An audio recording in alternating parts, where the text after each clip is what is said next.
The soft green glow of Spotify, a quiet startup sleep story. Quiet arrival. Welcome.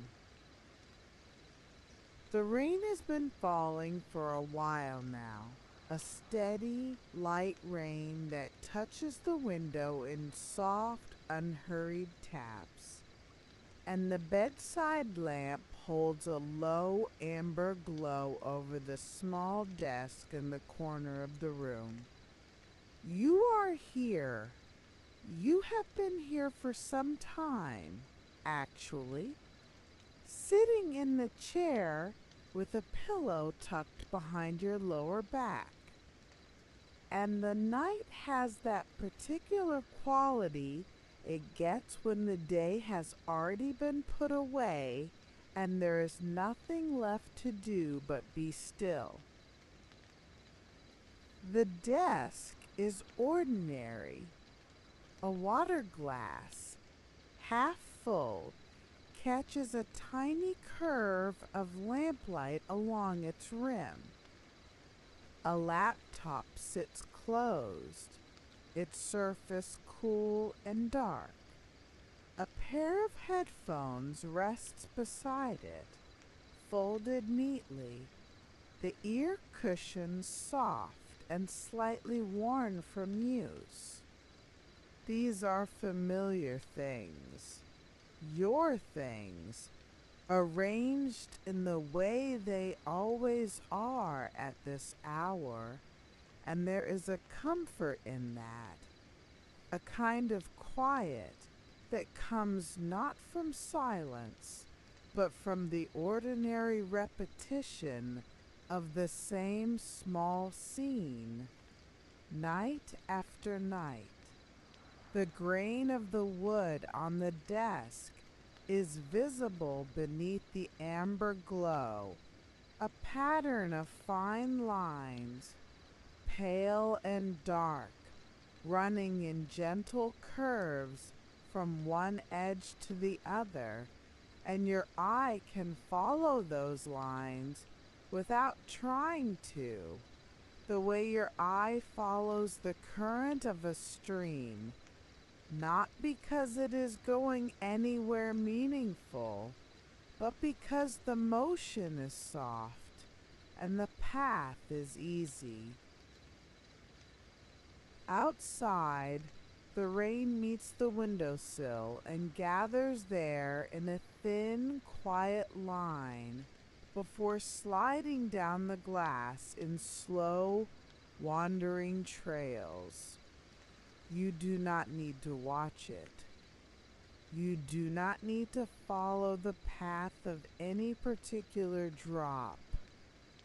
But if your mind reaches for something to rest on, the rain is there, steady and simple, a companion that asks for nothing and fills the room with the softest possible version of sound.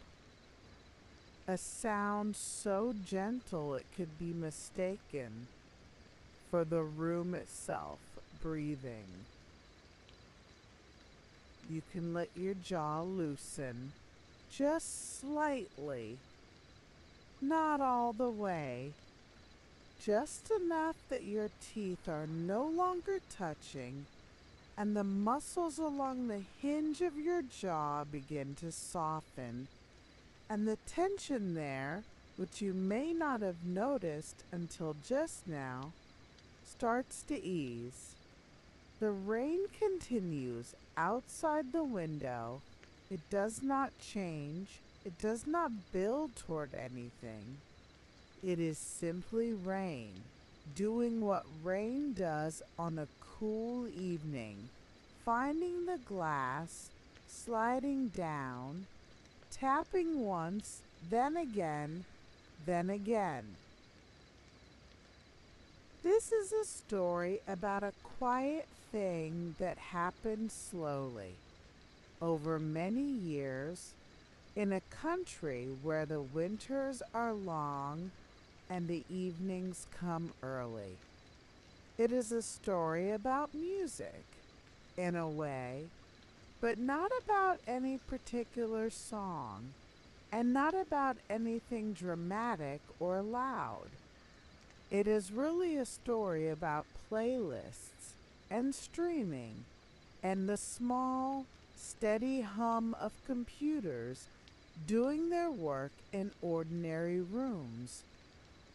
The company at the center of it is called Spotify, and if you have heard of it, you already know that it is a place where people listen to music through the internet, song after song, the way water moves through a quiet pipe.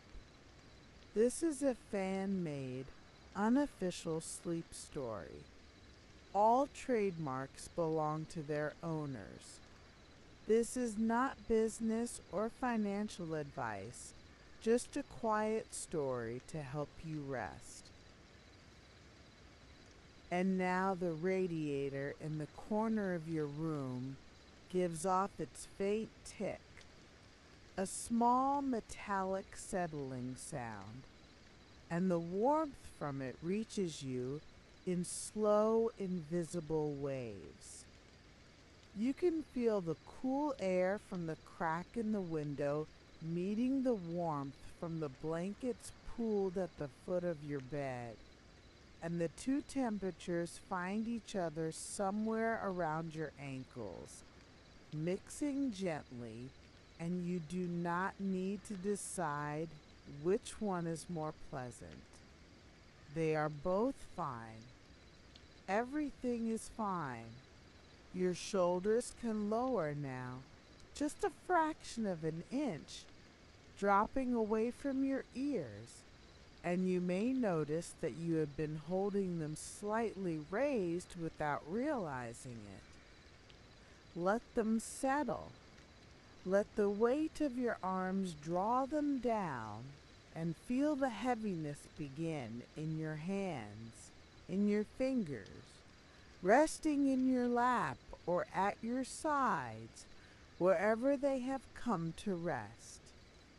In the early 2000s in Sweden, the evenings were long in winter, and the light faded from the sky by the middle of the afternoon. In Stockholm, in small apartments not so different from this room, a few people sat at desks with laptops and thought about music, not about performing it or recording it, but about the way it traveled from one place to another. At that time, most people who wanted to listen to a song on a computer had to find the file, download it, wait for it, save it somewhere on a hard drive. It was a slow, slightly clumsy process, like carrying water in your hands. You would wait for the file to arrive, watching a small progress bar inch its way across the screen, and the waiting was quiet but not quite restful, because you were waiting for something, and the something had not yet come, and a small group of people, very quietly, began to wonder whether there might be a simpler way, a way to let the music just flow, the way a stream flows, continuously, without needing to hold on to anything. The rain touches the window again, and your temples can soften now. There is a small muscle just above each ear, at the side of your forehead, that tends to hold tension without announcing it. You can let it go. Imagine the skin there smoothing, the way the surface of a pond goes still after the smallest ripple passes. Your forehead is wide and calm. Your eyes, if they are closed, can feel heavy behind the lids. And that heaviness is a good thing, a welcome thing, like a blanket drawn slowly over a window to keep the light out. The idea was not dramatic.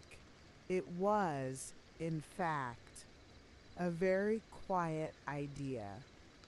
Instead of downloading a file and keeping it on your own machine, you would simply ask for it, and it would arrive, streaming through the connection, note by note, playing as it came, and when it was finished, you would not need to store it or organize it or worry about where it had gone. It would just be there whenever you wanted it again. That was the whole thought. A small thought, simple and calm, like deciding to leave a window open a crack to let the night air in. And the night air is here now, cool and faintly damp, carrying the smell of rain on pavement, a mineral scent, clean and plain. The shoosh of the rain has not changed. It continues its rhythm, and the radiator offers its tick, and your body is a little heavier in the chair than it was a few minutes ago. Your fingers may have curled slightly inward, the way fingers do when they are no longer needed for anything, when there is no screen to tap, no key to press, no page to turn. Let them be soft. They have done enough today. The people working on this idea did not rush. There was no reason to rush. They sat in small rooms in the long Scandinavian dark, and they wrote lines of code on their computers, and they tested small things, and they waited for small things to work. Sometimes a song would play, streaming through the software for the first time, and it would sound a little rough, a little halting, like a sentence spoken by someone who is just learning the words. And they would adjust something, some tiny parameter, some setting deep inside the program, and they would try again. The work was patient, it was repetitive. It had the quality of sorting through a very large, very gentle drawer of papers, one page at a time, looking for nothing in particular, just putting things in order. You can take a breath now if you like, not a deep, dramatic breath, just a slow one. Let the air come in through your nose and feel it cool against the inside of your nostrils, and let it fill your chest just enough, and then let it go softly through your mouth or your nose, whichever feels easier. The exhale is the part that matters. The exhale is where the letting go lives. And as you breathe out, you can feel your jaw soften a little more, and your hands grow a little heavier, and the sound of the rain becomes a little more present, as though you are listening to it with your whole body now, not just your ears. The small group in Stockholm did not call what they were building by any grand name. They called it, simply, a project, and the project lived on their laptops and in their conversations over cups of coffee and in the quiet hours between dinner and sleep when the mind is loose and the thoughts come slowly and without sharp edges. They shared files. They sent each other short messages about small things. They made lists of what needed to be done, and the lists were never long, and the items on them were never complicated, and the doing of them was steady and calm, like the work of someone who is building a shelf, one plank at a time, measuring twice, cutting once, sanding the edges smooth. The laptop on your desk is closed. The headphones are folded. The water glass holds its small portion of light. The room is exactly as it was, and the story will be here, gentle and slow, whenever you are ready for the next piece of it. There is no hurry. The rain keeps its patient rhythm, and the night is long, and everything that happened with this quiet company in Sweden happened slowly over many ordinary evenings just like this one, in rooms with lamps and desks, and the sound of rain or wind or nothing at all, in the quiet spaces between one day and the next, where the mind slows down and the body finds its way to rest. The amber glow of the lamp does not flicker. It holds its warmth the way a cupped hand holds a small, living thing, carefully, without squeezing. Your face is soft. Your shoulders are low. Your fingers are still. And the shush of rain against the window and the faint tick of the radiator continue, steady and unchanged, and you can almost feel how the next small chapter begins to form. The desk at night. The rain is still here, touching the window in its unhurried way, and the low amber glow of the bedside lamp has not moved. It falls across the desk in the same soft pool it always does at this hour, warming the edges of the closed laptop, the folded headphones, the water glass with its quiet curve of captured light. You are still in the chair. The pillow is still behind your lower back, and the night has settled a little deeper around the room the way evenings do when they are no longer new, when the last traces of the day have been gently filed away and there is nothing ahead but rest. Your hands are where you left them, resting in your lap or at your sides, and they are a little heavier now than they were before. You can notice that heaviness without doing anything about it. It is a pleasant weight, the kind that comes when the body begins to understand that nothing more is being asked of it. Your fingers are soft, slightly curled, and if you bring your attention to them, you may feel a faint warmth in your palms, a warmth that has been there all along, quiet and patient, like a small lamp left on in an empty room. The headphones on the desk have that particular stillness of objects at rest.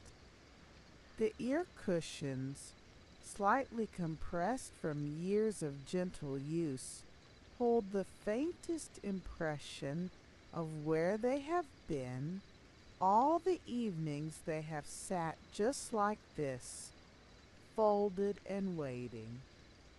The cable trails from them in a loose curve across the wood, and you could, if you wanted, reach over and straighten it. You could take the cable between your thumb and forefinger and lay it in a neat line from the headphones to the edge of the desk. A small, meaningless task, the kind of thing a person does without thinking in the quiet minutes before sleep. And maybe you do, in your mind, reach over and guide that cable into place. The motion is slow. Your fingers move with the heaviness that belongs to this hour, and the cable is smooth and cool to the touch, and when it is done, the desk looks just slightly more orderly. And that is enough. That is all it needed to be. Somewhere far from this room, in a different time, in those early quiet years in Sweden, people were doing tasks not so different from this. Straightening small things, organizing. They were building playlists, which is really just a way of putting songs in a row, one after another, the way you might arrange books on a shelf or fold clothes into a drawer. A playlist is a list.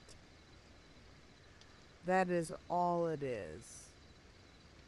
A gentle sequence of names, each one a song, lined up in an order that someone chose because it felt right, because one song seemed to follow naturally from the one before, the way one breath follows another, without effort, without decision. The radiator gives its faint tick, and the cool air from the window crack finds the skin of your wrist, a small passing coolness, and then the warmth of the room takes it back. You can let your jaw soften again. It has a way of gathering tension without telling you, tightening along the hinge just slightly, the way a drawer can stick without being fully closed. Let it open, just a little. Let the space between your teeth widen, and feel the muscles along the side of your face ease. And notice how that easing travels down into your neck, into the tops of your shoulders, like water finding its way down a gentle slope. If you were to open the laptop right now, which you do not need to do, which you are not going to do, you might imagine the screen glowing to life with a soft greenish light, and on that screen there might be a list, just a list, names of songs, arranged in a quiet column, each one a small rectangle of text, and beside each name a tiny number showing how long the song lasts.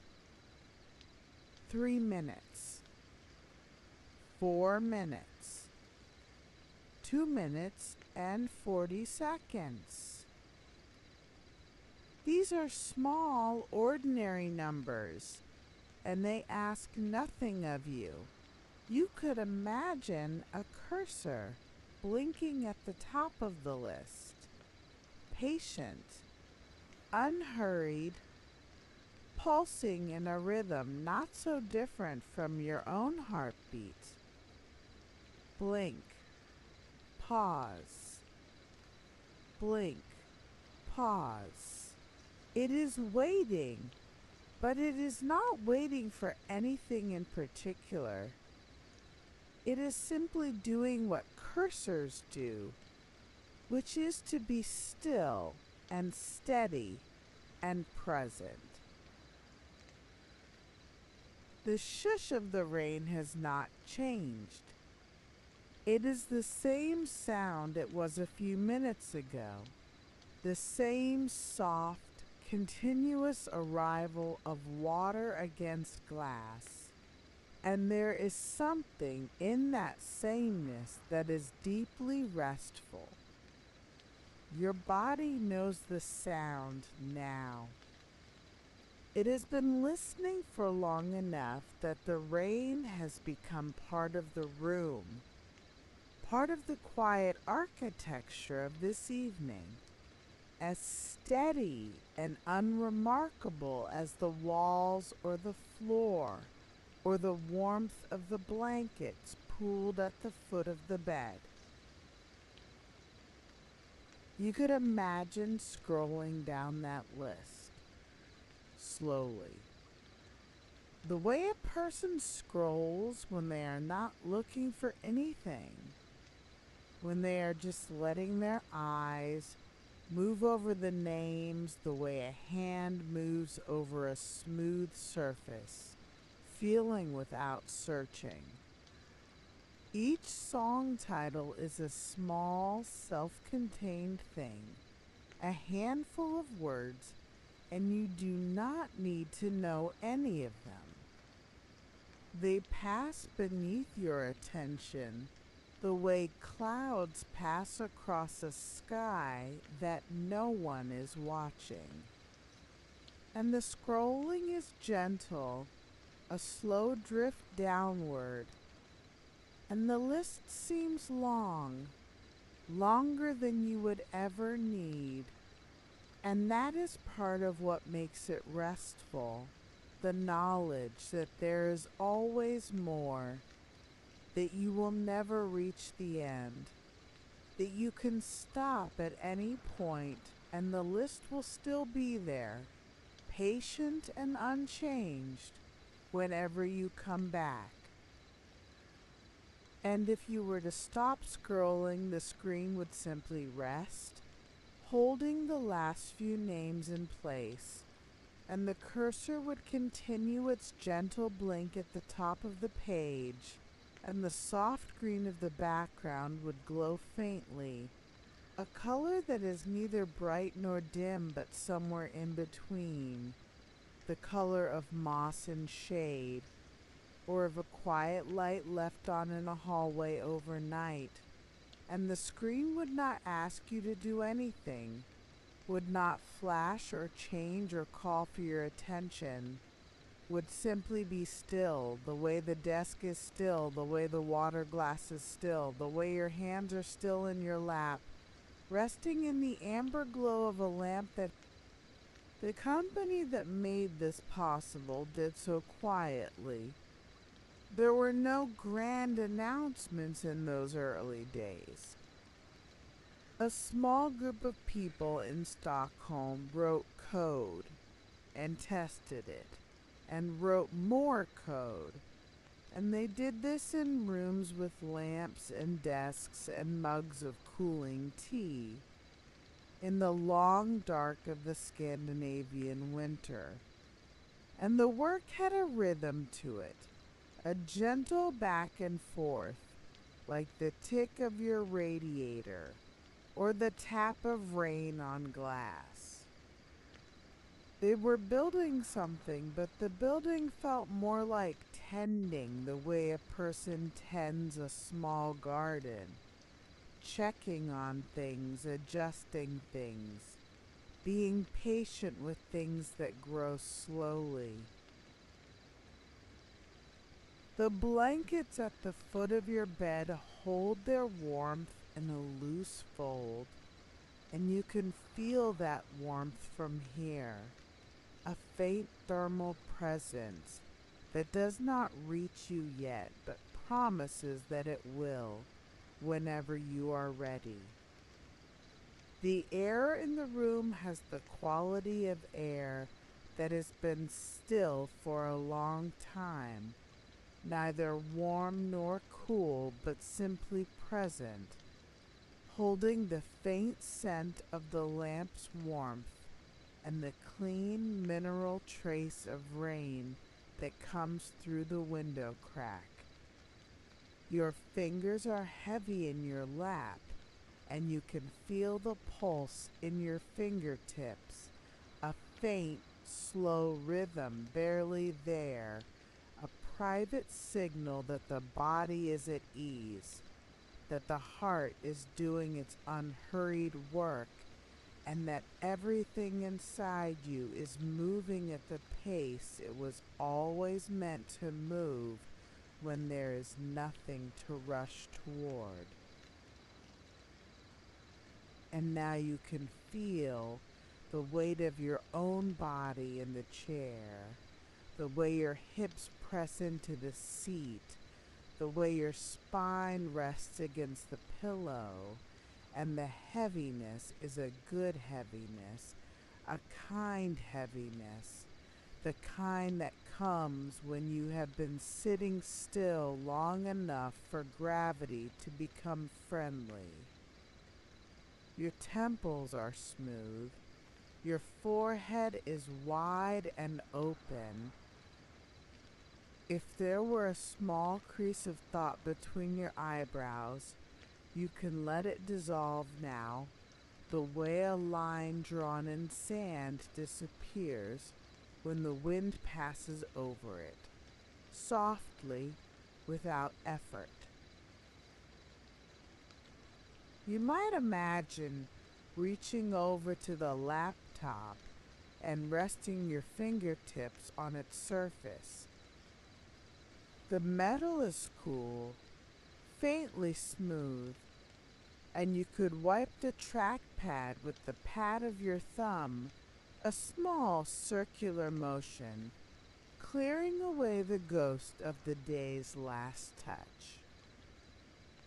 It is a tiny thing, meaningless, the kind of gesture a person makes in the borderlands between waking and rest, tidying without purpose, caring for an object simply because it is near, and then your hand returns to your lap, and the laptop is still closed, and the desk is still quiet, and the headphones are still folded, and nothing has changed except that the night is a few minutes older, and your body is a few degrees more still.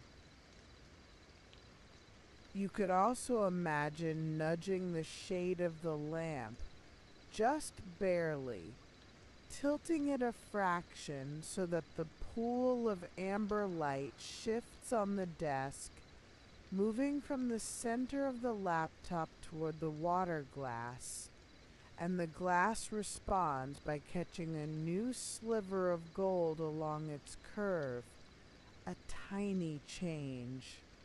A rearrangement so small it would be invisible to anyone not sitting right here, right now, in this particular chair, at this particular hour.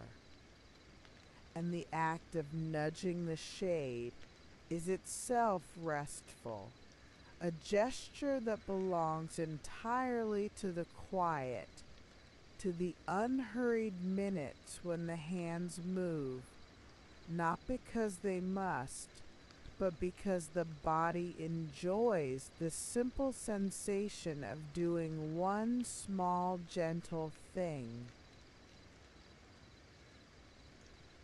The amber glow of the lamp catches the rim of the water glass. You could take a sip if you wanted, a small, cool swallow, but you do not need to. The glass is there for later, or for not at all. It is simply present, the way so many things in this room are present, without needing to be used, without needing to justify themselves, existing in the quiet way that objects exist when they are watched by lamplight and touched by the sound of rain. Your shoulders are low, your fingers are soft. The blankets at the foot of the bed hold their warmth, waiting for whenever you are ready to draw them up. The shush of the rain continues, and the radiator continues its faint metallic settling, and the room holds you the way it always does at this hour, gently, without asking anything. And while your breathing stays calm, the night makes room for the next simple turning point. Seeds of a quiet idea. The faint tick of the radiator marks another small moment, and the low amber glow of the lamp is still resting across the desk, holding the water glass and the closed laptop and the folded headphones in its quiet circle of warmth. You are still here, in the same room, in the same chair, and the pillow behind your lower back has shaped itself to you now, fitting the curve of your spine the way familiar things do when they have been close to a body long enough to learn its contours. Your breathing has found its own pace. You did not have to set it. It found the rhythm on its own, the way a leaf finds its way down a stream, not choosing a path, just following the water. And now you can bring your attention down from your face and your shoulders, which are already soft and low, and let it settle into your chest. The chest is a wide, quiet place.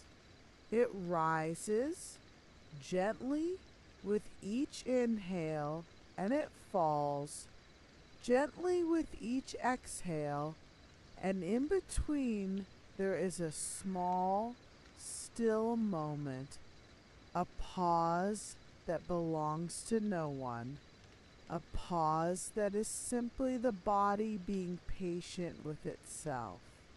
You can feel the fabric of your shirt or your sweater resting against your ribs, the light pressure of it, the warmth it holds, and you can let your chest be easy. Let the muscles between your ribs soften. Let the breath do whatever it wants to do without guiding it, without counting it, without making it into anything more than it already is. In Sweden, in those early years, the idea that would become Spotify began in the most ordinary way imaginable. It began with folders. Not folders in the sense of business plans or investor documents, but simple digital folders on a computer screen. The kind anyone might have. the kind that hold files the way a drawer holds socks. Without ceremony, without order, just one thing placed beside another because that is where it happened to land. And in these folders there were music files, many of them. Small rectangular icons with names that were sometimes accurate and sometimes not. Songs labeled with the wrong artist or the wrong album or no information at all. Just a string of numbers and letters that meant nothing to anyone except the computer that held them. The rain outside your window continues, softer now perhaps, or perhaps the same. It is hard to tell, and it does not matter. The sound is a shush, a continuous, gentle exhalation, as if the sky itself is breathing out, slowly, the way you are breathing out, and the cool air from the crack in the window carries with it the faintest scent of wet stone, of damp earth, of the particular cleanness that rain brings to a city at night. Your belly rises and falls. You can feel it now, the gentle motion of it, the way your abdomen expands as the air comes in and settles as the air goes out.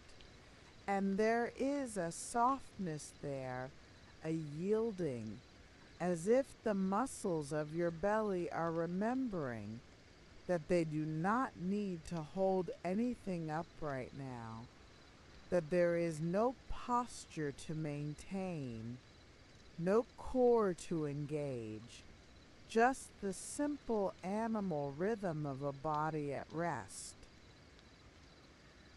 A small group of people working from apartments and borrowed office spaces in Stockholm began to sort through these folders.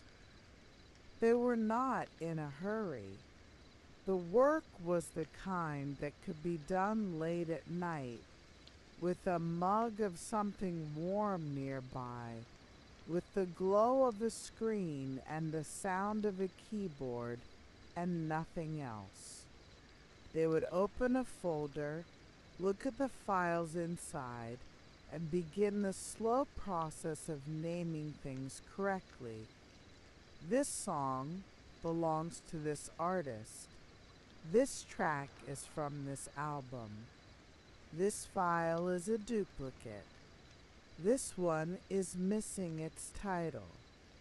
It was the kind of work that requires patience rather than brilliance. The careful, repetitive attention of someone who is content to do the same small task again and again, the way a person folds laundry, or sorts buttons, or arranges stones in a garden path.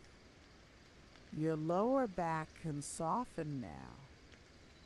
There is a place just above your hips on either side of your spine where the muscles tend to hold the memory of the day, the sitting and the standing and the walking and the carrying, all of it stored there in a quiet knot that you may not notice until you are still enough to feel it. The pillow behind you is helping. It presses gently against that space, offering warmth, offering support, and you can lean into it, just slightly, letting more of your weight rest against the back of the chair, letting your spine lengthen and settle into its natural curve, the way a river settles into the bed it is carved for itself over many quiet years. Sometimes, in those evenings in Stockholm, a song would play. Someone on the small team would click on a file to check whether it was labeled correctly, and the music would come through the computer speakers, tinny and quiet, filling the room for 3 or 4 minutes before stopping, and the person listening would nod or make a small note or simply move on to the next file and do the same thing again. Open, listen, name, save, close, open the next one. It was a loop, a gentle, circular kind of work, and the loop had its own comfort, the way any repeated motion becomes comforting after long enough. The way the shoosh of rain against a window becomes not just a sound, but a kind of companionship, a presence that asks for nothing and offers everything. The tick of the radiator, the coolness at your wrist, the warmth of the blankets, which you have not yet drawn up, but which are there, patient, folded at the foot of the bed, holding their warmth the way a sleeping animal holds its heat, quietly, without effort. You can feel your hips in the chair now, the broad, steady weight of them, the way they press into the seat and find their balance, and there is something deeply restful about the hips, about the way they are designed to carry and support and hold, and about the way they can, when given permission, simply stop carrying and let themselves be held instead. The chair holds you. The pillow holds your back. The room holds the lamplight. And the lamplight holds the small, quiet shapes of the things on your desk. And none of these things need you to do anything at all. The team in Stockholm was building a small piece of software, a desktop application, which is a program that lives on your computer the way a book lives on a shelf, always there, always the same shape, waiting to be opened. They wanted this program to do one simple thing. They wanted it to play music, but not from files stored on the computer. They wanted it to play music that arrived from somewhere else, streaming through the internet connection the way water streams through a pipe, arriving continuously, note after note, measure after measure, without the listener needing to wait or download or save anything. The idea was simple, almost sleepily so, and the work of making it real was the slow, patient kind of work that looks from the outside like nothing is happening at all. And sometimes a handwritten note would appear beside the keyboard, a scrap of paper, small and slightly creased, with a few words on it in pencil. The words might be a reminder about a file that needed renaming, or a question about whether a certain song had been sorted into the right folder, or simply a number, a count of how many tracks had been checked that evening, written down not because anyone needed to know, but because the act of writing it was a way of marking the passage of quiet time, a way of saying, "This is what I did tonight. This is what the hours held," and it was enough.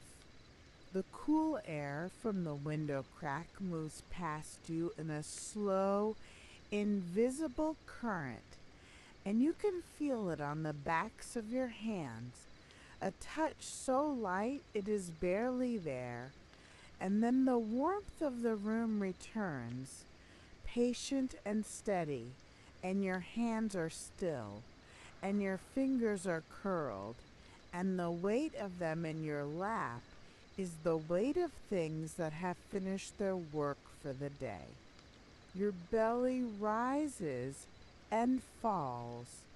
The motion is slower now, more gradual, the way a wave flattens as it moves into shallower water, not stopping, but spreading, becoming wider and gentler and more quiet with each passing moment. And the pillow behind your lower back holds its shape, and the chair holds your weight, and the room holds the amber light, and you are part of all of it now, part of the stillness, part of the warmth, part of the gentle, unbroken quiet that has settled over everything like a thin layer of snow on a windless night. The shush of the rain is still here. Your chest rises. Your belly softens. Your spine rests against the pillow, and the low amber glow of the lamp holds its circle on the desk, and you can feel a heaviness now in the very center of your body, a warm, still heaviness, as if your torso is slowly filling with something gentle and dense, like sand poured very slowly into a soft container. This heaviness is not uncomfortable. It is the heaviness of settling, of arriving, of coming to rest in a place that has been waiting for you, and you can let it spread slowly through your chest and your belly and your lower back, and you can let it hold you the way the chair holds you, firmly and without hurry. The air in the room has not changed. It holds the same faint warmth from the radiator, the same cool thread from the window crack, and it moves around you in slow, invisible currents that you can feel on your skin if you are still enough, on the fine hairs of your forearms, on the back of your neck, a touch so light it is almost imaginary, and yet it is there, the room breathing with you, the room settling with you, the room growing quieter as the night deepens and the rain outside finds its slowest, most patient rhythm. They named things. That was so much of the early work. Naming a playlist, choosing what to call a particular collection of songs, free listening, someone might have typed, or simply test playlist 1, and then saving it and closing the file and opening another and naming that one too. These were small, quiet decisions, the kind that leave no trace in the world, the kind that are forgotten as soon as they are made, and yet each one was a tiny step in a long, unhurried walk toward something that would eventually become familiar to a great many people. But that was later, much later, and it does not matter right now. What matters right now is the sound of the rain and the warmth of the lamp and the feeling of your body growing heavier and more still in this chair, in this room, on this ordinary, gentle night.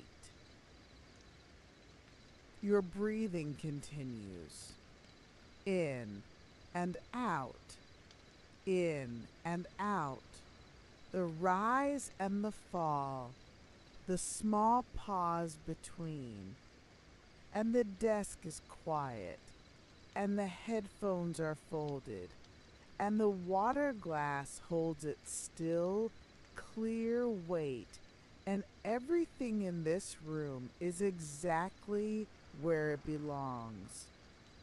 In the steady, low amber glow, it becomes easy to drift toward what happens next, one gentle step at a time. Small tests, small wins. The shush of the rain against the window has grown a touch softer, or perhaps you have simply grown more accustomed to it, the way the ear adjusts to any steady sound, accepting it, folding it into the room until it becomes not something you hear but something you rest inside of. The low amber glow of the lamp is unchanged, and the closed laptop on the desk holds its cool, quiet surface, and you are still here, settled deeper into the chair than you were before, the pillow fitted now to the particular curve of your back, as though it has memorized you. Your chest rises and falls in its own time. You do not need to guide it. The breath comes in and the ribs expand, just slightly, and then the breath goes out and the ribs settle, and there is a small, soft space between the two where nothing at all is happening, and that space is restful, a tiny room inside the breath where the body simply waits. Your belly is easy. The muscles there have remembered that there is nothing to brace against, no effort coming, no task requiring them to tighten, and so they rest, rising and falling like a calm surface of water that has been still for a very long time. In Stockholm, in those quiet winter evenings, the small team had begun to test what they had built. Testing is a gentle word. It means trying something, watching what happens, and then trying it again. The first version of the software was simple, just a window on a computer screen with a list of songs and a button. The button was meant to play a song, and when someone pressed it for the first time, there was a pause, a small pause, the kind of pause that happens when a machine is thinking, gathering itself, reaching out through the internet connection to find the music and bring it back. And then, after a moment, the song began. The radiator ticks. The cool air from the window crack touches the back of your hand, a passing coolness, light as a breath, and then the warmth of the room takes it back. You can feel the weight of your hips pressing into the seat of the chair, the broad, grounded weight of the lower body, and there is something deeply calming about that contact, the feeling of being held up by something solid, something that is not going to move or shift or ask you to adjust. Your lower back rests against the pillow, and the pillow rests against the chair, and the chair rests on the floor, and the floor rests on the earth. And all of this holding is happening without effort, without thought, a long chain of support that begins somewhere beneath you and ends with the feeling of your own body being gently, steadily carried. The song, when it played for the first time through that early software, was not perfect. It arrived with a slight roughness, a tiny stutter where the streaming paused to gather more data, like a sentence spoken by someone who needs to take a breath in the middle of a word. And the person listening would make a note, a small note, written by hand or typed in a plain text file, buffering at 12 seconds, or slight gap between tracks. These were not problems in any urgent sense. They were simply observations, the kind a gardener might make about a row of seedlings. This one is a little slow. This one needs more light. Each one noted with patience and without alarm, because there was always time to try again. And trying again was most of the work. Someone would adjust a setting in the code, a small parameter that controlled how much music the software tried to load in advance. And then they would press the button again. The same button. The same song. And this time the pause would be a little shorter, or the stutter would happen a few seconds later, or perhaps it would not happen at all, and the song would play smoothly from beginning to end, each note arriving exactly when it was meant to, the way rain arrives at a window, continuously, without gaps, without effort. You can let your spine lengthen now, not by stretching or straightening, but by simply allowing it to settle more fully into its natural shape, the long, gentle curve that runs from the base of your skull to the place where your hips meet the seat.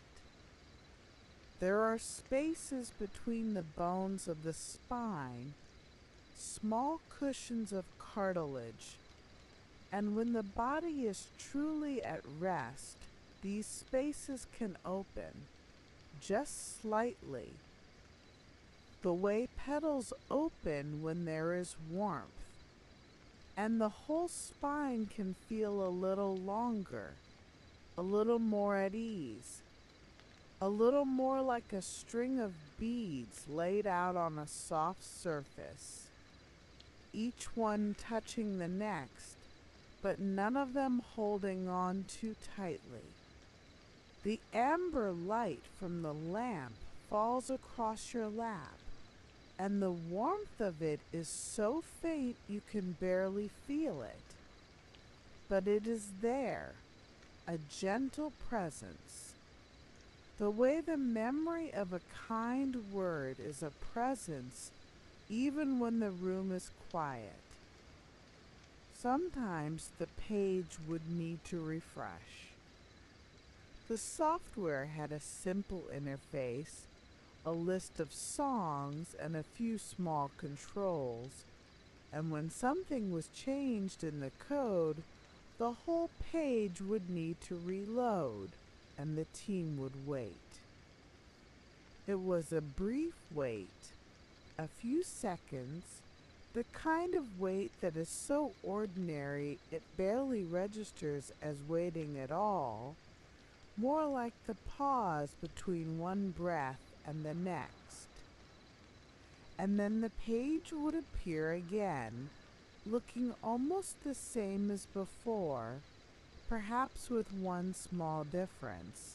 A button moved slightly to the left, or a font made a little smaller, or a color shifted from one shade of green to another, changes so subtle that a person who was not looking for them might never notice them at all. The rain at the window, the tick of the radiator, the cool air mixing with the warm air somewhere near the foot of the bed where the blankets are pooled, holding their quiet heat. Your belly rises and falls. Your chest is open and soft. Your hips are heavy and still, and there is a warmth in the center of your body now, a gentle, spreading warmth that has nothing to do with the lamp or the radiator or the blankets. A warmth that comes from inside, from the simple act of being still for long enough that the body begins to generate its own comfort, its own slow, steady heat, the way a sleeping animal warms the nest it rests in.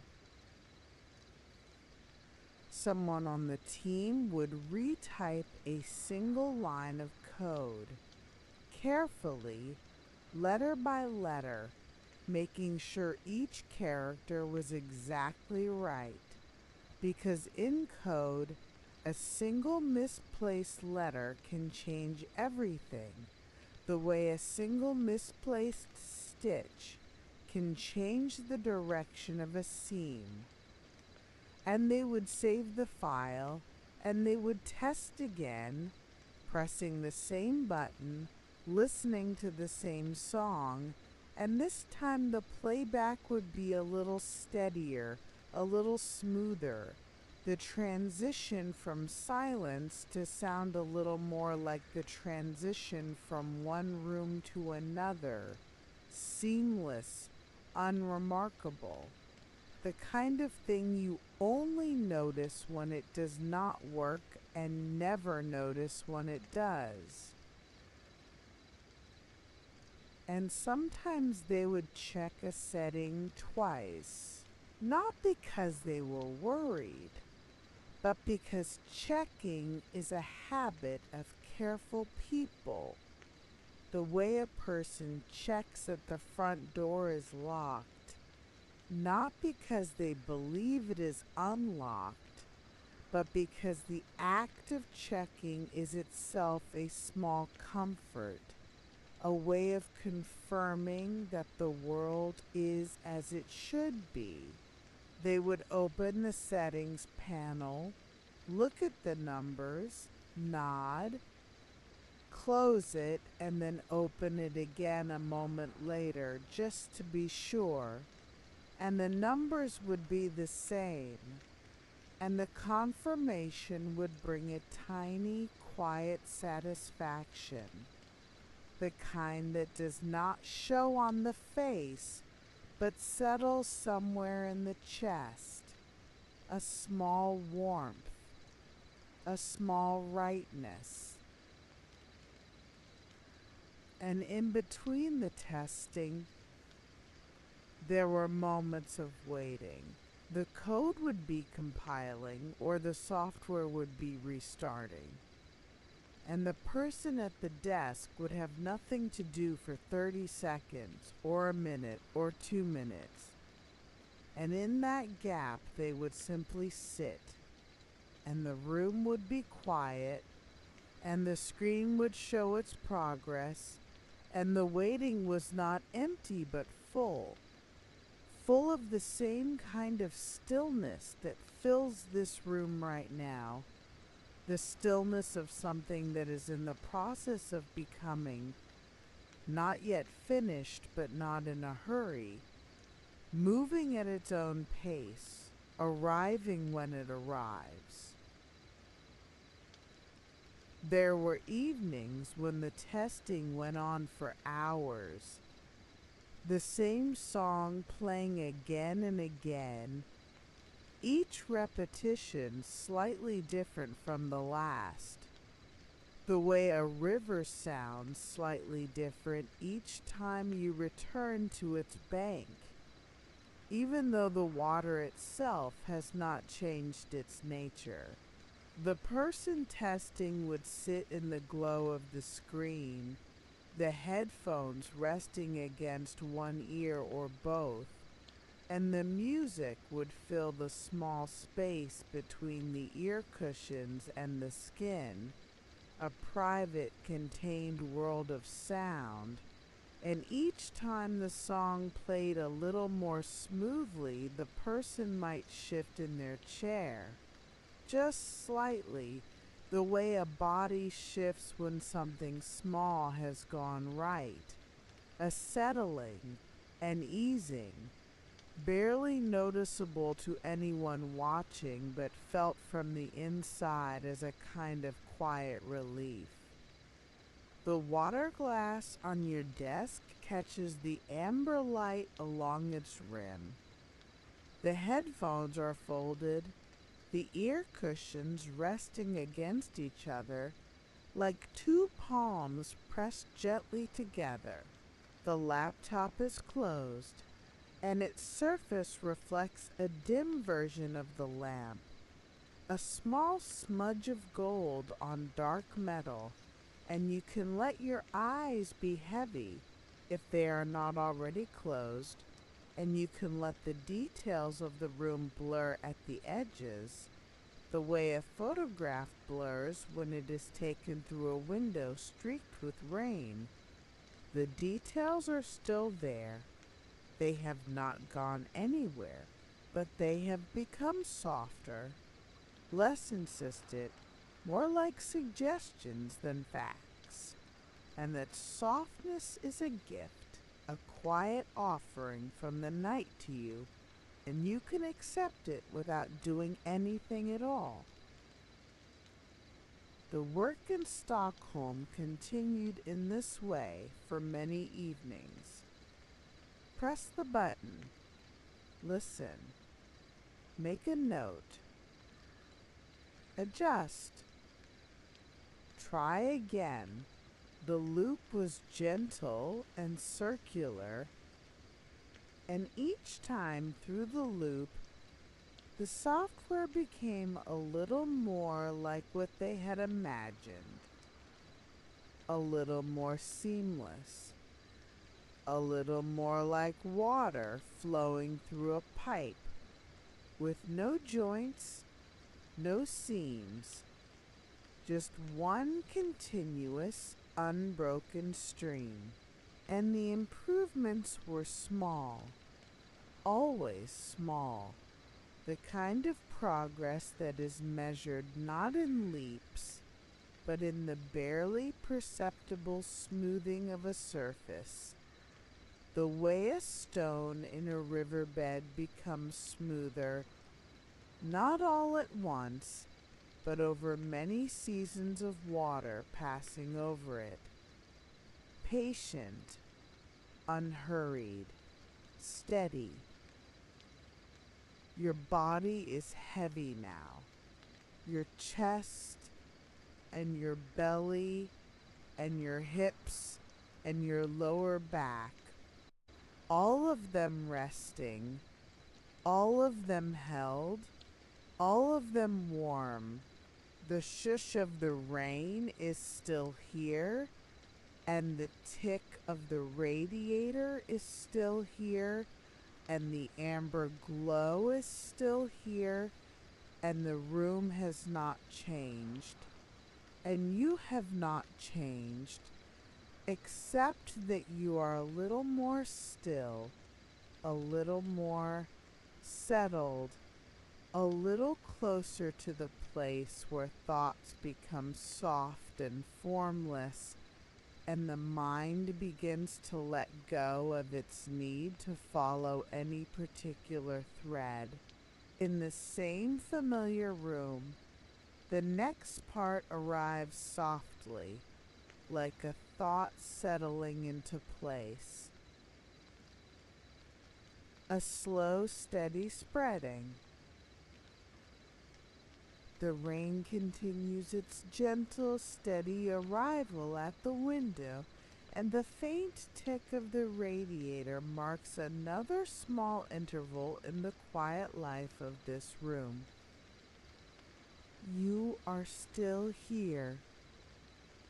The low amber glow of the lamp has not wavered, and the water glass, the closed laptop, the folded headphones remain exactly where they have been all evening, arranged on the desk in their familiar way, like three soft notes in a chord that has been held for a very long time without needing to resolve. Your body knows this chair now. Your hips have found their place in the seat, and your lower back rests against the pillow without any need for adjustment, and your spine has settled into its long, natural curve, each vertebra resting on the one below it like stones stacked by a patient hand.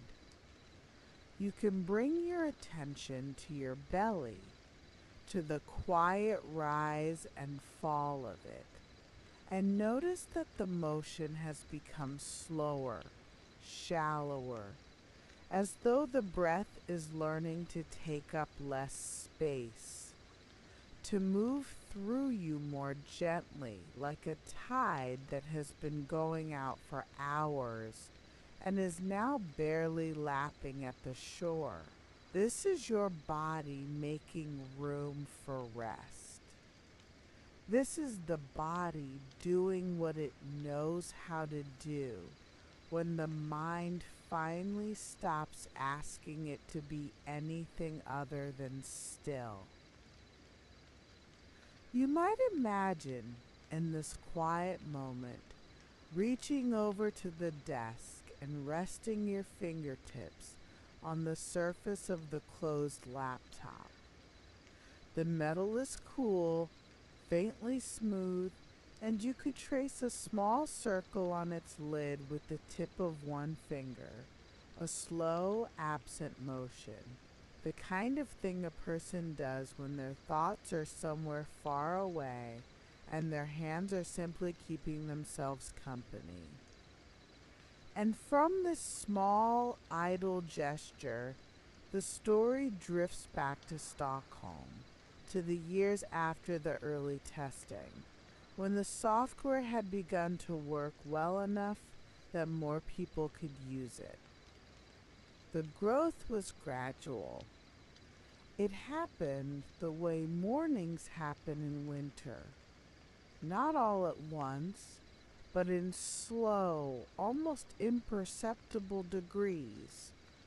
A little more light each day, so slight that you would not notice it unless you were paying very close attention.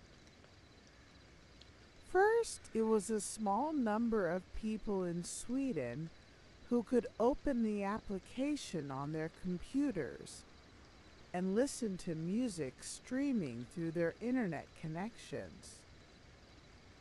Then it was people in a few more places, other countries nearby, places with their own long winters and quiet evenings, and rooms not so different from this one. The expansion was not dramatic. It was more like the way a puddle of water spreads slowly across a flat surface, finding its way by the gentlest possible path, filling the low places first, taking its time. The shush of the rain is here, and you can let it hold you. You can let the sound become a kind of cradle, a wide, soft surface that supports you from all sides, and you can feel your chest soften into it, the muscles between your ribs releasing whatever small tension they were still holding, and the breath becomes even more effortless, even more like something that is happening to you rather than something you are doing. The cool air from the window crack touches your forearm, and the warmth of the room takes it back, and this small exchange continues without pause. A conversation between two temperatures that never reaches a conclusion and never needs to. Somewhere in rooms with humming machines, servers were running. A server is just a computer, but it is a computer that stays awake all the time, quietly holding files and sending them out when someone asks for them, the way a librarian holds books on shelves and hands them to anyone who comes to the desk. These servers hummed. It was a low, steady sound, the kind of sound that disappears into the background, the way the sound of your own breathing disappears, always there, always faithful, never calling attention to itself. And the servers held music, many songs, so many songs that the number does not matter, and they sent that music out through the internet to anyone who pressed the button and asked to listen. Your hips are heavy in the chair. You can feel the weight of them, the broad, grounded mass of bone and muscle, and there is a deep restfulness in that weight, as if your body is slowly becoming part of the furniture, merging with the seat, becoming as still and as steady as the desk or the lamp or the walls of this room. Your lower back is warm where the pillow presses against it, and that warmth spreads outward in slow waves, reaching your sides, your belly, the base of your ribs, and you can let it spread without directing it. The way you let warmth from a cup of tea spread through your hands without thinking about it. There was paperwork. Of course there was paperwork. When a company wants to share music that belongs to other people, to artists and songwriters and the organizations that represent them. There are agreements to be made, pages to be read and signed and filed away. And in the early days of this quiet company, someone sat at a desk, perhaps not so different from your desk, and read through these pages, one at a time, carefully, the way a person reads a long, familiar letter, not rushing, not skipping ahead, just moving from one paragraph to the next with steady, patient attention. The pages were about permissions. They were about who had the right to share which songs and under what conditions, and how the people who made the music would be recognized for their work. It was calm, methodical reading, the kind that requires no passion, only steadiness, only the willingness to sit and be present with words on a page until the page is done and the next one could begin. And when the reading was finished, the pages would be placed in a folder, and the folder would be placed in a drawer, and the drawer would close with a soft, satisfying sound, and the desk would be clear again, and the person would lean back in their chair and take a breath, and the breath would be slow and easy, and the evening outside the window would still be dark, and the work would be done for the day, and the quietness of the accomplishment would be its own reward, a small internal settling, the feeling of a task completed without fanfare, without applause, just the calm knowledge that the papers were in order and the permissions were secured and the music could continue. The radiator ticks, and you can let your spine settle even deeper into the pillow, and you can feel the small spaces between your vertebrae opening, just slightly, the way spaces open between words when a sentence is spoken very slowly.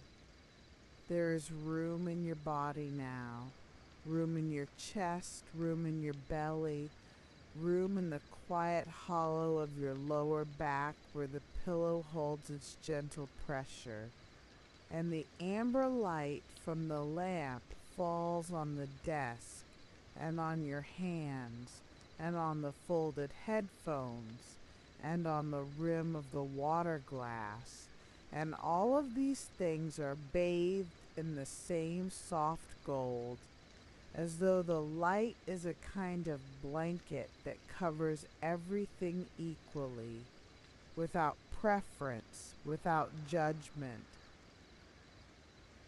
The company offered two ways to listen. One was free. A person could open the application and hear music without paying anything. And from time to time there would be a brief pause, a small interruption, and then the music would continue.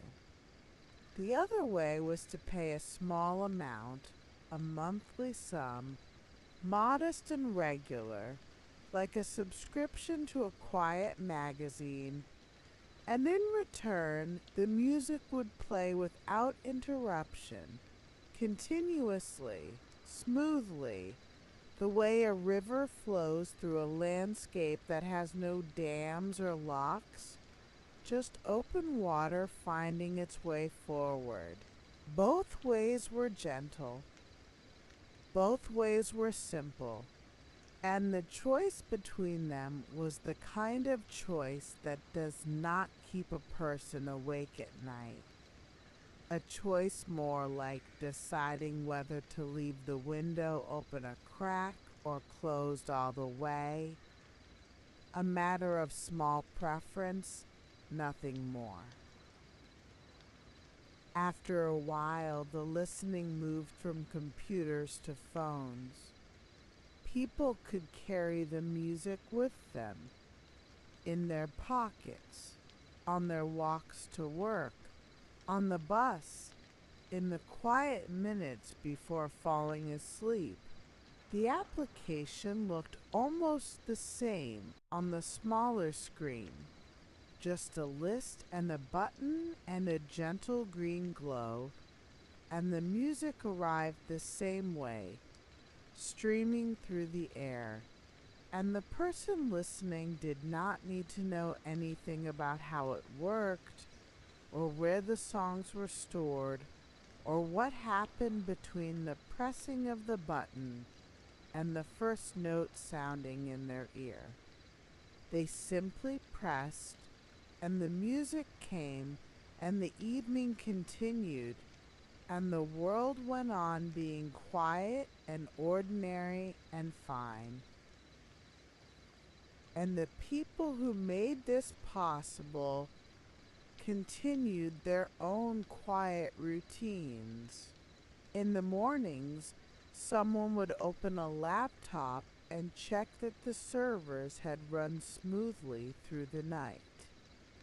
In the afternoons, someone would review a list of songs that had been added to the catalog, a long, gentle list, each entry a title and an artist's name and a duration, and they would scroll through it the way you might scroll through a list of errands that have already been completed, not looking for anything, just confirming that the work had been done and that the list was a little longer than it had been the day before. And in the evenings, someone would close their laptop and set it on a desk and go to the kitchen to make a cup of tea, and the evening would be quiet, and the work would wait until tomorrow, patient and unhurried, the way all gentle things are patient and unhurried when they know they have all the time they need.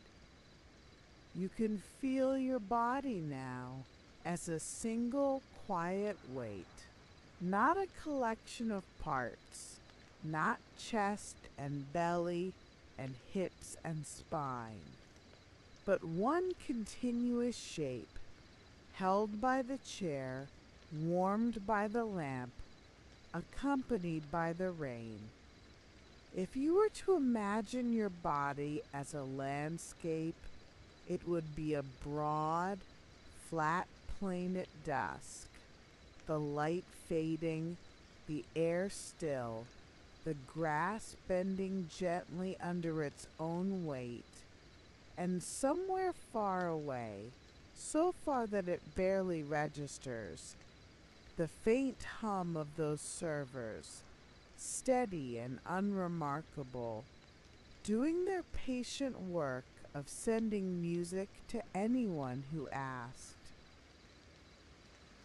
Your fingers are soft in your lap. The headphones on the desk are folded. The laptop is closed and cool.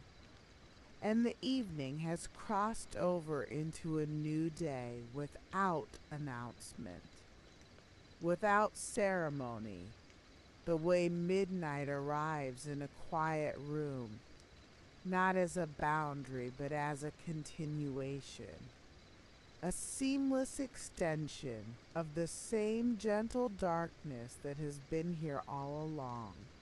The rain has not changed, the lamp has not changed, the radiator continues its faint tick, and you continue your slow, easy breathing, and the story is here, unhurried, asking nothing of you, offering nothing except the comfort of one ordinary detail following another, like songs in a playlist that someone arranged long ago and then forgot about, each one leading to the next with no particular purpose, no destination, just the simple pleasure of sequence, of one thing gently becoming another. The water glass holds its quiet light. The blankets at the foot of the bed hold their patient warmth. The room holds you. With the water glass, the closed laptop, and the folded pair of headphones still where they belong, the story naturally eases toward the next quiet moment. Gentle maintenance. The lamp holds its low amber glow over the desk, and the rain at the window has thinned to something barely there, a soft, patient tapping, lighter than before, as though the sky has almost finished what it came to say, but is not quite ready to stop. The water glass, the closed laptop, the folded headphones are still arranged in their small constellation on the desk, and you are still here, your body deep in the chair, and the room is so familiar now that it feels less like a place you are in and more like a place you are part of, the way a stone becomes part of the riverbed it rests in, held there by quiet, continuous forces that require no attention and no effort. Your upper body has been soft for some time now. Your chest, your belly, your lower back, your hips, all of them settled, all of them warm, all of them held by the chair and the pillow and the gentle weight of gravity doing its patient work. And now your attention can drift downward, past your hips, into your thighs. Your thighs are resting on the seat of the chair, and they are heavy. They are perhaps the heaviest part of you right now. Broad and warm and pressed into the cushion with a gentle, undemanding pressure, and you can notice that heaviness without needing to change it. It is a good heaviness. It is the heaviness of legs that have carried you through a whole day and are now, finally, allowed to stop carrying, allowed to simply be weight, simple and dense and still, like two logs of driftwood resting on a calm shore. In the story of the quiet company in Sweden, there were small tasks that repeated themselves the way seasons repeat, without drama, without surprise. Someone would check a log file. A log file is a record that a computer keeps of everything it has done, every song it has sent, every connection it has made, every small pause or stutter or moment of hesitation, all of it written down in plain, monotonous lines of text, one after another, like the entries in a very dull diary kept by someone who never goes anywhere or does anything remarkable. And a person on the team would open this log file early in the morning or late at night and read through it, line by line, the way a person might read through a tide chart or a weather log, not looking for anything in particular, just confirming that the numbers were within the expected range, that the system had done what it was supposed to do, that everything was steady and ordinary and fine. The tick of the radiator comes again, and the cool air from the window crack moves past your ankles now. A light, passing touch, and the warmth of the blankets pooled at the foot of the bed is close, so close, and you can feel the contrast between the two, the cool and the warm, meeting somewhere around your calves, mingling there the way two colors mingle at the edge of a watercolor wash, neither one winning, neither one losing, just a gentle blending that has no boundary and no resolution. Your knees are soft. You may not have thought about your knees in hours, perhaps in days, but they are there, slightly bent, resting at the angle the chair gives them, and the joints inside them are quiet. The cartilage and the fluid and the small, intricate structures, all doing nothing, all waiting, all resting in the particular stillness of joints that are not being asked to move. Sometimes a server would need to be restarted. This is a simple thing, like turning off a lamp and turning it on again. The machine would be asked to stop, and it would stop, and for a few moments it would be quiet and dark, just a box of metal and wire and silicon holding its breath. And then it would be asked to start again, and it would start slowly, the way a person wakes from a deep sleep, gradually gathering its awareness, checking its own systems, confirming that everything is in order, and then resuming its quiet work of holding music and sending it out to anyone who asked. The person watching this process would wait. They would sit at their own desk, in their own room, and watch a screen that showed the progress of the restart, a simple indicator, a bar that filled slowly from left to right, or a series of small messages appearing one after another, each one confirming that another part of the system had come back to life. And when it was done, the person would make a note, brief and calm, and move on to the next small task.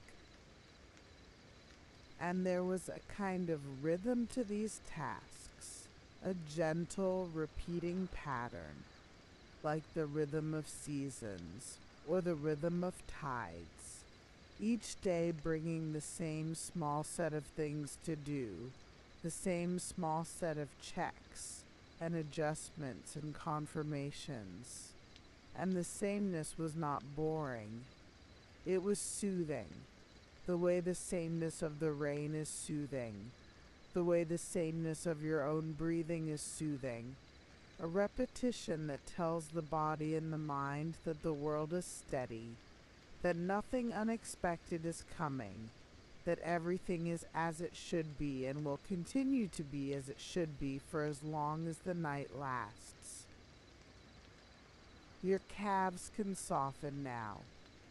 There are muscles in the calves that hold tension in a particular way, a way that is related to standing and walking and balancing, all the work of keeping you upright through the hours of the day, and these muscles can release now, slowly, like ropes being let out inch by inch, and the calves can become heavy and warm and part of the general downward drift of your body toward rest.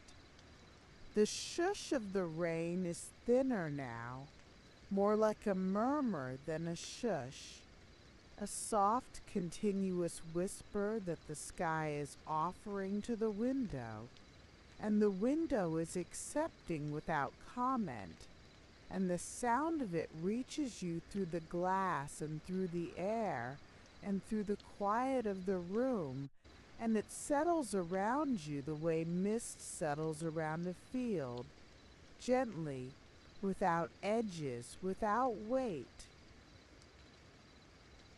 Someone would reprint a page. A document had come from the printer with a small smudge in one corner, a faint gray mark where the ink had not been distributed evenly, and the person looking at it would notice the smudge and set the page aside and print it again.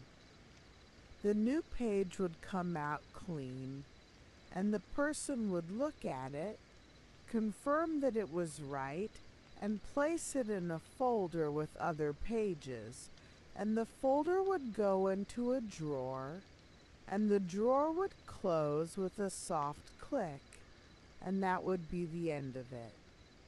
A small task, completed.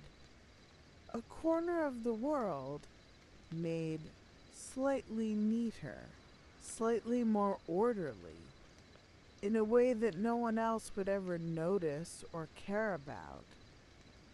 And yet there was a kind of value in it, a kind of quiet dignity. The dignity of doing a simple thing well and then moving on, without needing to be seen or acknowledged. Your ankles are resting. Your feet are resting. You can feel them now, the soles of your feet, the arches, the toes, and they are warm inside your socks or bare against the cool air, and either way they are still, deeply still, and the stillness travels upward through your ankles and your calves and your knees and your thighs, all the way up to your hips, where it meets the stillness that has already settled there, and the two stillnesses merge into one, and your legs become a single quiet weight, resting on the chair, resting on the floor, resting on the earth beneath the floor, connected to everything and needing nothing. The story of the company has grown softer now, more distant, like a landscape seen through a window on a train that is moving very slowly. The details are less sharp. The edges are less defined. Someone adjusted a setting. Someone tested a button. Someone waited for a page to load and then tested the button again, and the page loaded a little faster the second time. Or perhaps it did not, and either way the person made a note and moved on. These are the rhythms of quiet, patient work, work that is more like maintenance than creation, more like tending than building. And the rhythms blend together after a while, becoming indistinguishable from the rhythms of the room you are in, the tick of the radiator, the murmur of the rain, the slow rise and fall of your own breathing, all of it part of the same gentle, ongoing hum. There were careful notes. Someone kept a small notebook, or perhaps a simple text file, and in it they wrote down the things that had been done each day, and the things that still needed doing, and the list was never exciting and never alarming, just a steady, repeating sequence of small maintenance tasks, the kind of list a person might keep for a garden or a house. Check the filters, tidy the files, clear the old logs, update the small things that need updating. And the person would read through the list in the morning and do one thing and then another and cross each one off or mark it done. And the satisfaction of this was small and quiet and exactly sufficient, like the satisfaction of folding the last towel in a stack or placing the last book on a shelf. And sometimes the task was simply waiting for a process to finish, waiting for a file to transfer, waiting for a screen to update. The waiting was not anxious. It was the waiting of someone who has placed a kettle on the stove and knows that the water will boil when it is ready, and that there is nothing to be done in the meantime except to sit and be still and let the minutes pass at their own unhurried pace. The person would sit at their desk and look at the screen, and the screen would show a progress indicator, a thin bar moving slowly from left to right, and the bar would fill in small, patient increments, each one a tiny fraction of the whole, and the person would watch it the way you might watch a cloud move across a sky, not because it is interesting, but because the watching itself is a kind of rest, a way of letting the mind go still while the eyes have something gentle to follow. The blankets at the foot of the bed are waiting. The warmth they hold is patient, and you can feel it from here, a faint thermal presence, like the memory of a warm hand resting on your knee. The amber glow of the lamp touches the edge of the blankets, giving them a soft, golden border, and your toes, wherever they are, can soften now, each one releasing its own tiny portion of the day's effort, curling slightly or uncurling, finding whatever position feels most natural, most at ease, most like the position they would choose if you were already asleep and they were free to arrange themselves without instruction. The room is still, the desk is still, the headphones are folded, the laptop is closed, and the story is becoming quieter, more like a thought than a narrative, more like the faint hum of a server in a distant room than the sound of anyone speaking. And you can let it be quiet. You can let it recede to the very edge of your attention, where it rests without effort, asking nothing, offering only the gentlest companionship. And with cool air from the window crack and warm blankets pulled at the foot of the bed in the air, the next theme approaches in the easiest, unhurried way. Everyday listening. The murmur of the rain against the window is barely there now, more a mist than a rain, a soft, continuous presence that you feel more than hear, and the low amber glow of the lamp has not changed, has not flickered, has held its small circle of warmth on the desk all through these quiet hours, as though it has nowhere else to be and nothing else to do. The water glass, the closed laptop, the folded headphones. They are still here. You are still here. And the room has the quality of a place that has been still for so long that the stillness has become a kind of substance, something you can almost touch, something that fills the space the way warmth fills a blanket or silence fills a held breath. Your legs are heavy. You noticed this before, but the heaviness has deepened now, has become more thorough, as though your thighs and your knees and your calves had been slowly absorbing the weight of the evening, taking it in the way soil takes in rain, gradually, without resistance, until they are saturated with stillness and can hold no more. Your feet are warm or cool or somewhere in between, and either way they are at rest. The arches softened, the toes quiet, each one a small separate weight resting against the next, and you do not need to move them. You do not need to move anything.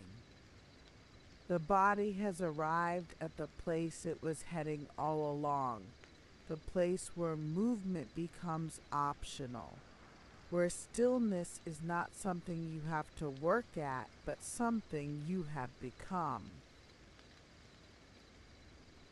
Somewhere, far from this room, in a time that feels less like history and more like a half-remembered thought, people began to make playlists. Not the people who built the software, but the people who used it.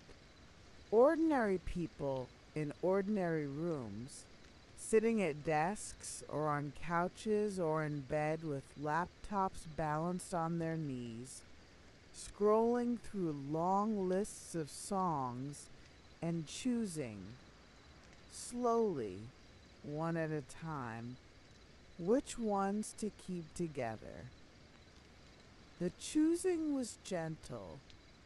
It was the kind of decision-making that requires almost no effort, more instinct than thought, more feeling than logic. This song feels right after that one. This one belongs here. This one can wait. And the playlists grew, song by song, the way a path through a garden grows as someone walks it again and again, not by design, but by repetition, by the quiet accumulation of small choices made without urgency. The radiator ticks. The sound is so familiar now that it has become part of the room's own breathing, a small metallic pulse, steady and regular, and you can feel it in your body the way you feel your own heartbeat when you are very still, not as a sound, but as a rhythm, a faint, interior tapping that confirms you are here, that the room is here, that the night is continuing its slow, patient work of carrying you from one moment to the next.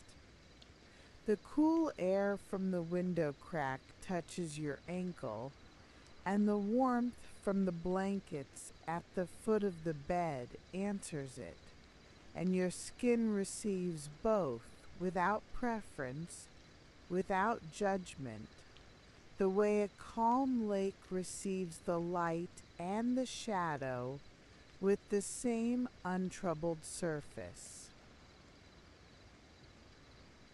A person might make a playlist for the evening. They might call it something simple.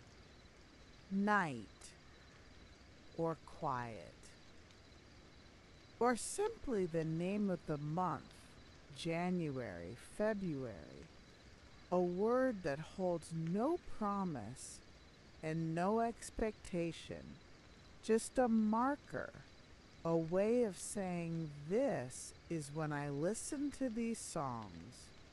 This is the shape my evenings took during this particular stretch of ordinary days. And they would save the name, and the playlist would appear in their list of playlists, a small line of text among other small lines of text, and they might never listen to it in exactly that order again, or they might listen to it many times. And either way, the act of making it was its own quiet reward, a small arrangement of the world, a tiny ordering of sound and sequence that brought a brief, mild satisfaction, like straightening a row of books on a shelf or folding a towel into thirds. You can let your knees be heavy now. Let them rest at whatever angle they have found, slightly bent, held by the chair, and feel the weight of them, the particular dense weight of the kneecap and the joint beneath it, all that intricate architecture at rest, all those ligaments and tendons slack and easy. The way ropes go slack on a boat that has been tied to its mooring and left to float in still water. Your calves are warm.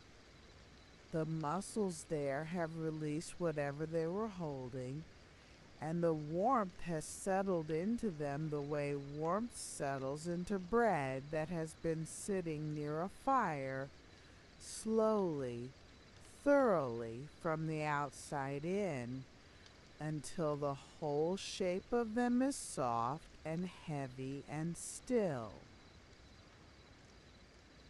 People listened in quiet ways.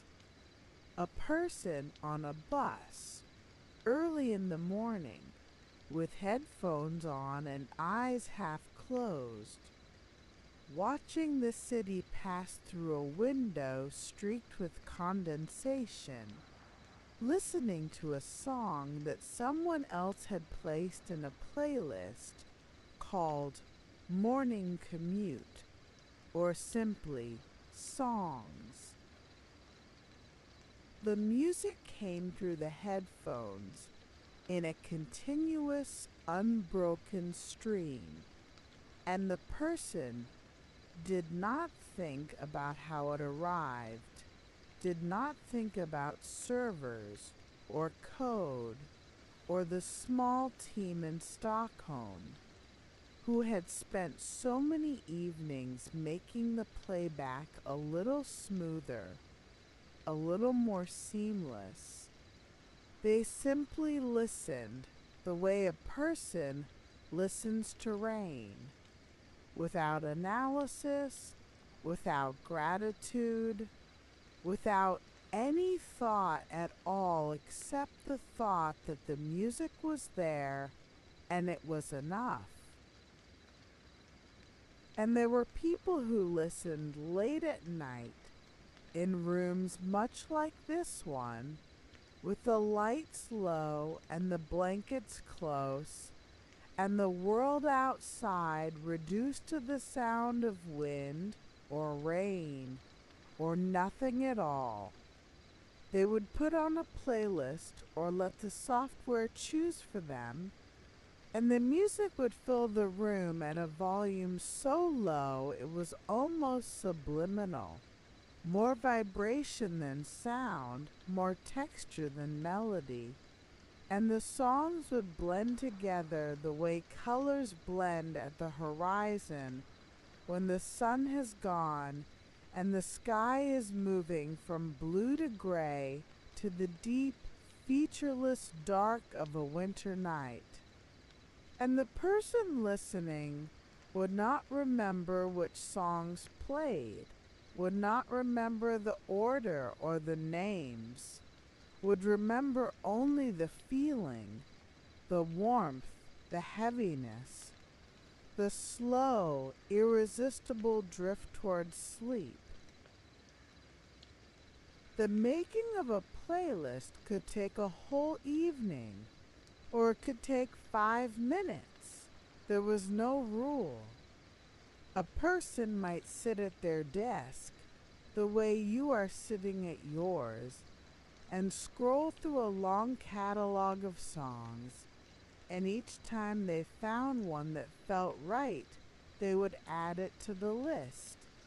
And the list would grow, and the act of growing the list would feel like a kind of quiet nesting, a building of a small private shelter made of sound, a place to retreat to later, when the night was dark and the body was tired and the only thing needed was a gentle sequence of songs that someone at some point had chosen with care. And the playlist, once made, would sit in the software like a folded blanket on a shelf, waiting, patient, ready whenever it was needed, holding its small collection of songs the way this room holds its small collection of familiar objects, gently, without urgency, without any need to be noticed or praised. The murmur of the rain at your window, the tick of the radiator, the amber glow holding the desk in its warm, still light. Your body is so heavy now, so thoroughly settled, that the boundary between you and the chair has become unclear, as though you are not sitting in the chair so much as resting with it. Two quiet shapes sharing the same space, the same warmth, the same slow passage of time. Your toes can soften again, each one releasing a last tiny thread of tension, and you can feel the soles of your feet, the broad, patient surfaces of them, resting against the floor or against the air. And they are warm, and they are still, and they are yours, and they need nothing from you. The software, over time, began to offer gentle suggestions, not commands, not demands, but small, quiet offerings, the way a friend might mention a song they heard recently without insisting that you listen to it.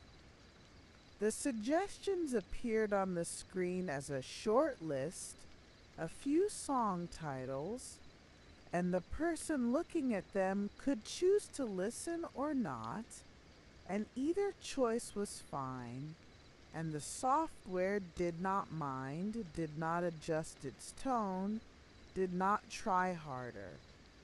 It simply offered, and then waited, and then offered again another day, and the rhythm of this offering was patient and circular, like the rhythm of tides or seasons, or the slow rotation of playlists that people made and remade and forgot about and returned to over and over in the quiet, ordinary course of their lives. Sometimes the software would make a mix for you, a personalized collection assembled by some quiet process in the background, a process that noticed which songs you return to most often and which ones you let pass by. And from these gentle observations, it would build a short list, a handful of songs that it thought you might enjoy, and the list would appear on the screen one morning or one evening, offered without explanation, without argument, the way a cat places a small object at your feet and then walks away, having done its part, indifferent to whether you pick it up or not. And sometimes the mix would be exactly right, and you would listen to it all the way through, and the songs would feel like they belonged together, like someone who knew you quietly had arranged them in the order your evening needed. And you would not think about how it happened because the thinking was not the point. The listening was the point. The stillness was the point. Your thighs are heavy on the seat. Your ankles are still. The blankets at the foot of the bed hold their warmth, and you are close to them now. Close to the moment when you might draw them up over your legs and let their weight settle over you like a second, softer layer of gravity. But there is no hurry. There is never any hurry in this room. The lamp will keep its glow. The rain will keep its murmur.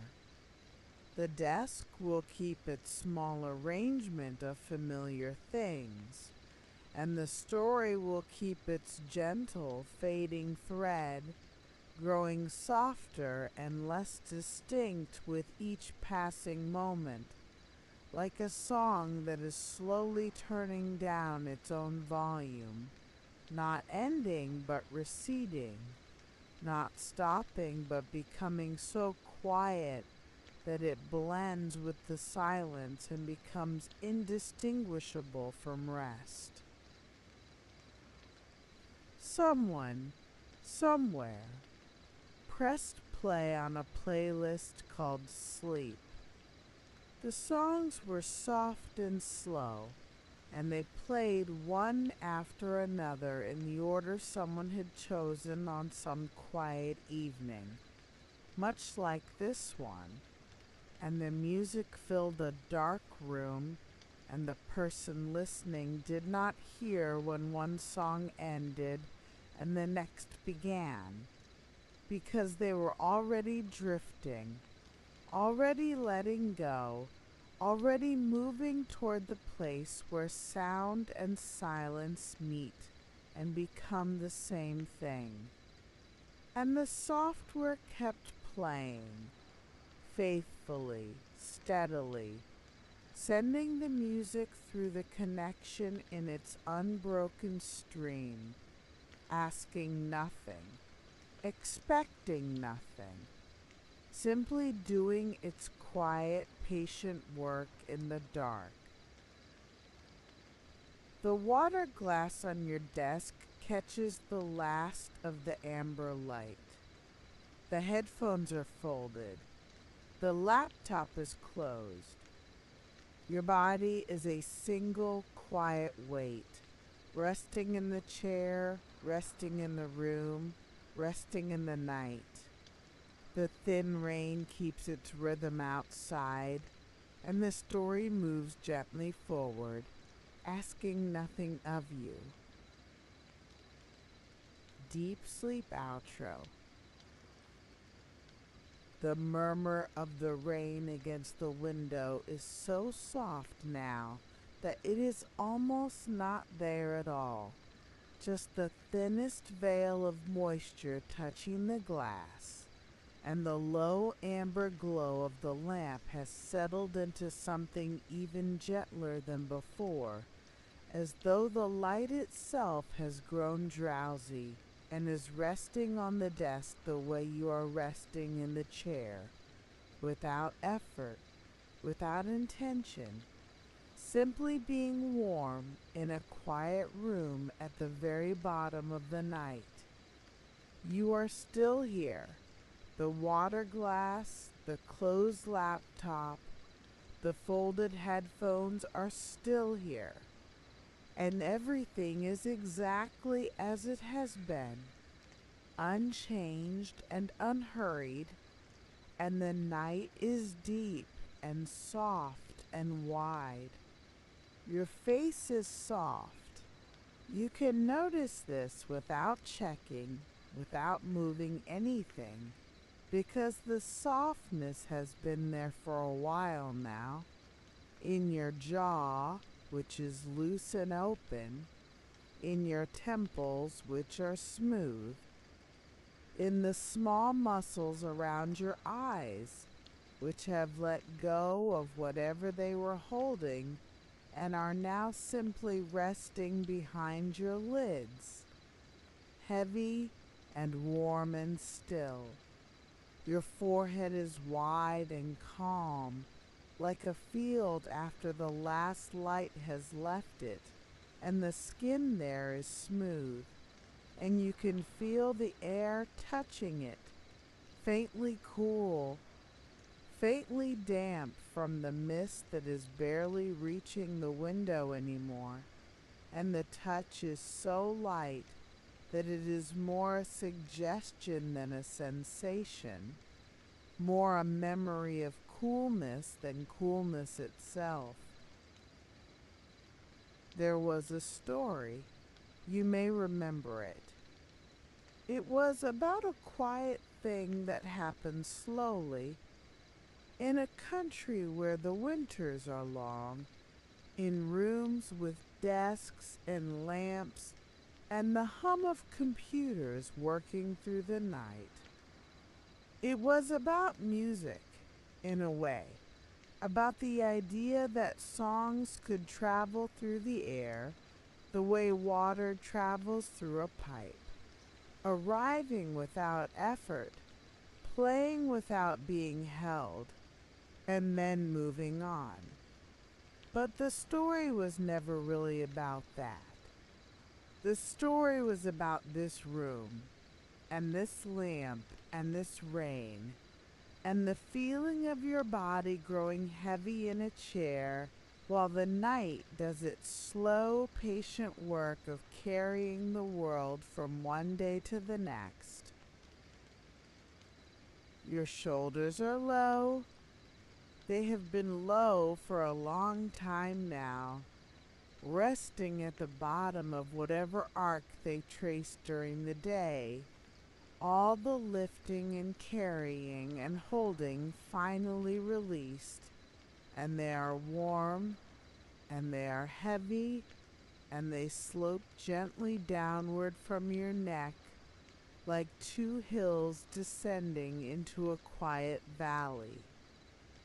Your hands are in your lap or at your sides, and they are the hands of someone who is not going to reach for anything, not going to type or tap or scroll or hold. Hands that have become purely ornamental, purely weight, curled softly inward the way leaves curl when the air cools. A natural, effortless closing that asks nothing and means nothing except that the day is done.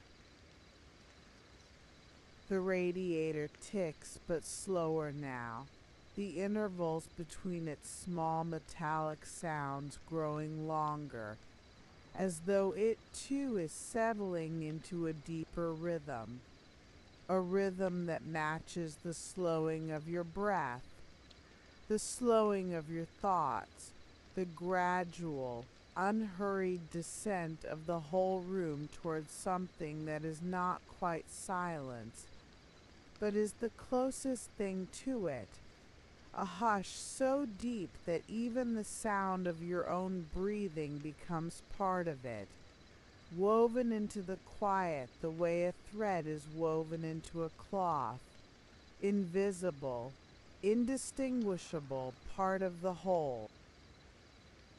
The company in Sweden, the playlists, the small team working through long winter evenings testing a button, checking a log, naming a file.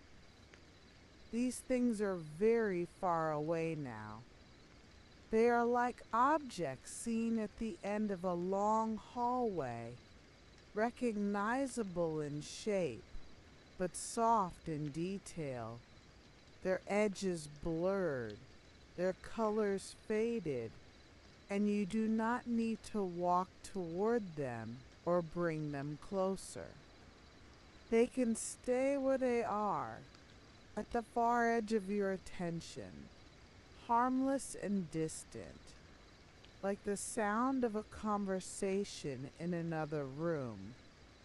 The words indistinguishable, the tone gentle, the meaning not important. There was a time when the music did not flow this way, when it had to be carried file by file, like water in a bucket. And then someone had a quiet thought in a room with a lamp and a desk, and the thought was that the music could simply stream, and the streaming would be continuous, and the listener would not need to carry anything at all. And that thought, so small, so simple, led to evenings like this one.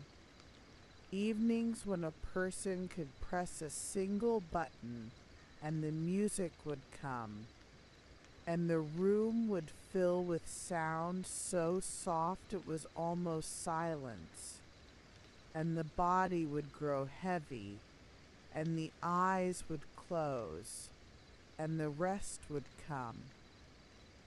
But you do not need to think about any of this. The thought has already done its work. The thought is resting now, the way you are resting, dissolving into the general quiet of the night. The lamp casts its amber glow on the desk, and the glow is softer now, or your eyes are softer, or the room itself has grown softer, and it does not matter which one is true, because the effect is the same. A gentle dimming, a slow fading of the edges, a feeling that the room is made not of walls and furniture and air, but of warmth and weight, and the long, continuous sound of a night that has been quiet for so long it has forgotten what noise is. Your chest rises, slowly. The breath comes in through your nose, cool and clean, and it fills your lungs just enough, not deeply, not dramatically, just enough, and then it goes out again, and the chest falls, and the belly softens, and there is a pause, a quiet interval where nothing is happening inside you, where the body is simply resting between one breath and the next, and that pause is longer now than it was before, a little wider, a little more spacious, like a room that has been gently expanded to make room for stillness. The blankets are close. You can feel their warmth near your legs, near your feet, and perhaps you have drawn them up already, or perhaps you are about to, and either way their presence is a comfort, a soft, familiar weight that the body knows and welcomes the way it knows, and welcomes the feeling of warm water or the pressure of a kind hand. The blankets hold heat the way the lamp holds light, patiently, without effort, without needing to be asked, and if you let them settle over you, they become a second skin, a layer of warmth that smooths the boundary between your body and the air and makes the two feel less like separate things and more like different versions of the same quiet, steady temperature.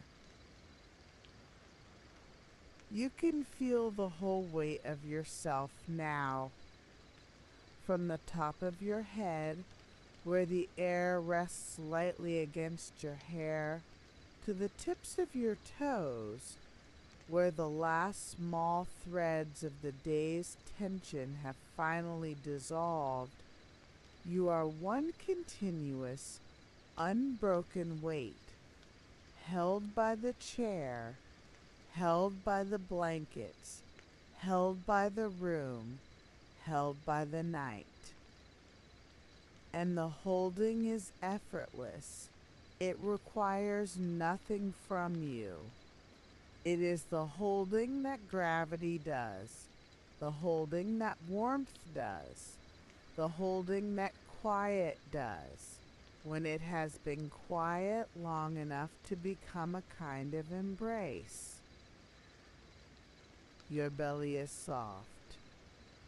It rises and falls in its own time, and the motion is so gentle now that it is barely motion at all, more like the idea of motion, more like the memory of a wave on a shore that has been calm for hours.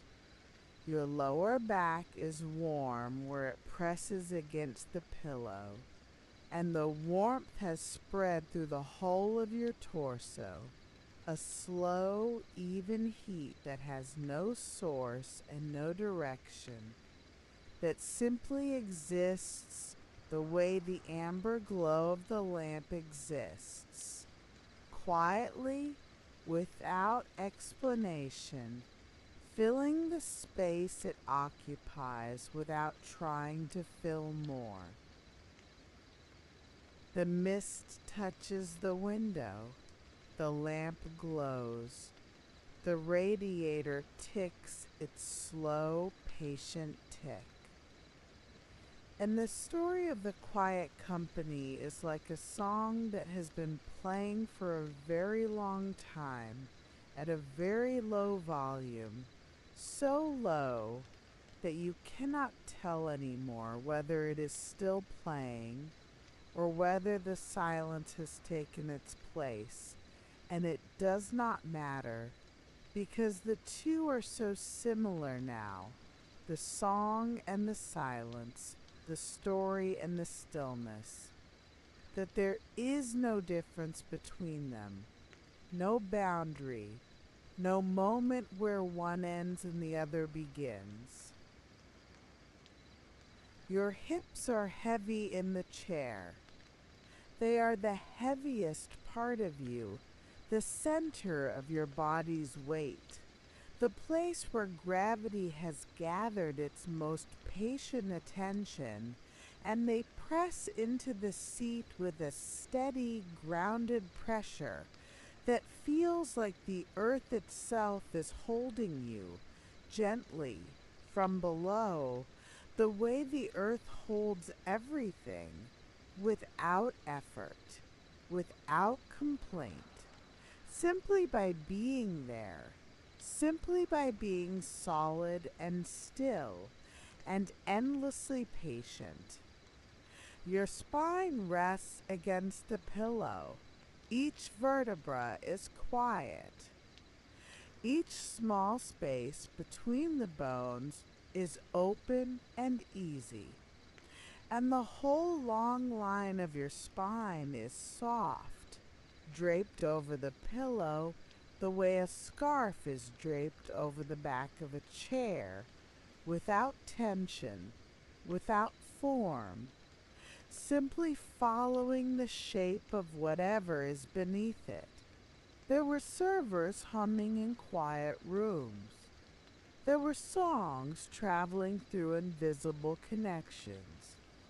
There were playlists with gentle names and people listening in the dark, and the slow, Steady work of making something a little smoother, a little quieter, a little more like the feeling of water flowing without interruption through a long, calm pipe. But these things are so far away now. They are like stars seen through a thin layer of cloud, present but unreachable, real but indistinct, and you do not need to reach for them.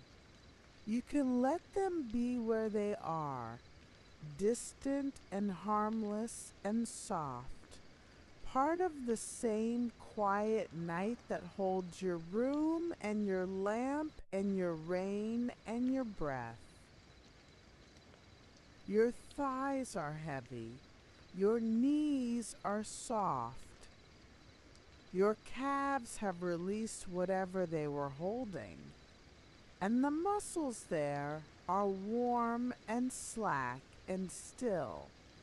Your ankles rest at whatever angle they have found, and they are comfortable, and your feet are warm, the soles of them broad and quiet against the floor or the footrest or the empty air, and your toes have curled or uncurled into whatever shape feels most natural, most at ease, and each toe is a small, separate weight, resting against the next, and together they form the very end of you, the farthest point from your mind, the place where the body trails off into stillness, the way a sentence trails off, when the person speaking has begun to fall asleep.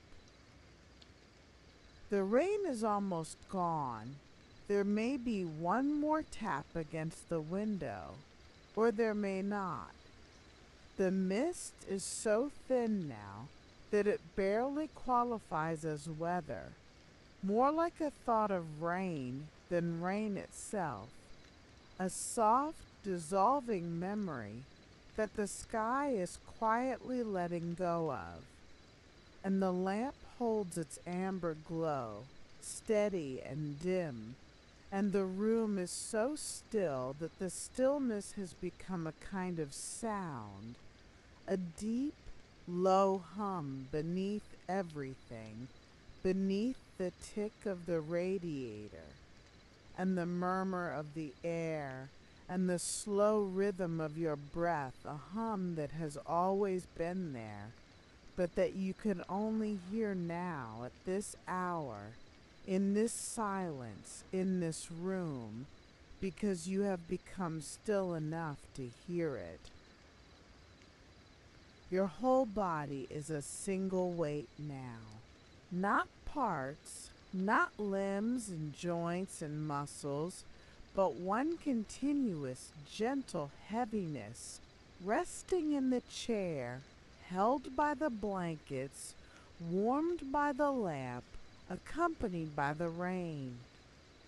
You are here, and the room is here, and the night is here, and the quiet company in Sweden is a distant, harmless shape at the very edge of a thought you are no longer having, a shape that is dissolving the way clouds dissolve on a warm afternoon, slowly, naturally, without resistance, becoming sky. The water glass holds its still, clear weight on the desk. The closed laptop holds its cool, dark surface. The folded headphones hold their patient, cushioned silence. These objects are keeping watch for you. They will be here in the morning, unchanged, untroubled, waiting in the same amber light or in the new gray light of dawn, and you do not need to tend to them, and you do not need to think about them, and you do not need to think about anything at all. The breath comes in. The breath goes out.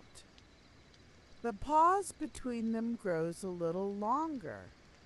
The lamp glows. The mist touches the window one more time.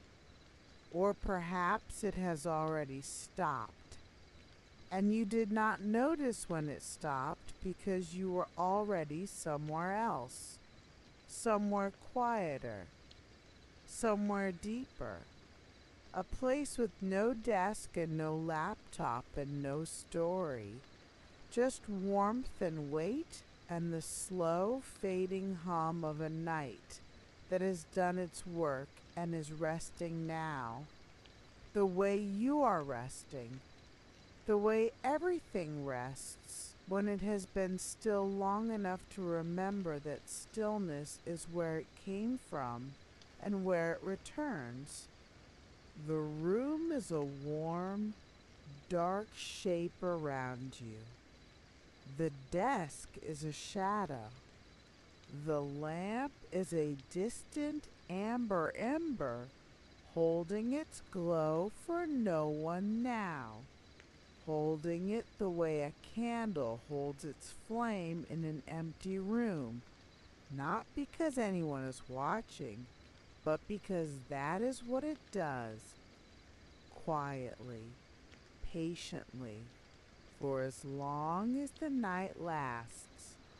And the objects on the desk, the glass, the laptop, the headphones have become soft, formless shapes, barely distinguishable from the darkness around them, returning to the simplest version of themselves.